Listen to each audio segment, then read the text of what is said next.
حضرت عبادہ بن صامت رضی اللہ عنہ کا فرمان ہے، میں اہل صفا کو کتابت سکھایا کرتا تھا اور قرآن کی تعلیم دیا کرتا تھا۔ ان میں سے ایک شخص نے مجھے ایک کمان تحفہ دی۔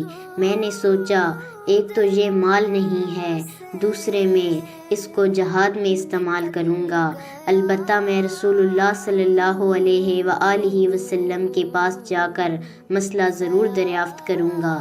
چنانچہ میں آپ صلی اللہ علیہ وآلہ وسلم کے پاس آیا اور عرض کی، یا رسول اللہ صلی اللہ علیہ وآلہ وسلم، میں جن لوگوں کو قرآن اور کتابت کی تعلیم دیتا ہوں، ان میں سے ایک شخص نے مجھے کمان تحفے میں دی ہے۔ یہ مال بھی نہیں ہے اور ویسے بھی اس کو جہاد میں استعمال کرنا چاہتا ہوں۔ آپ صلی اللہ علیہ وآلہ وسلم نے فرمایا، اگر تم اپنے گلے میں آگ کا توق ڈالنا چاہتے ہو تو اس کو قبول کر لو۔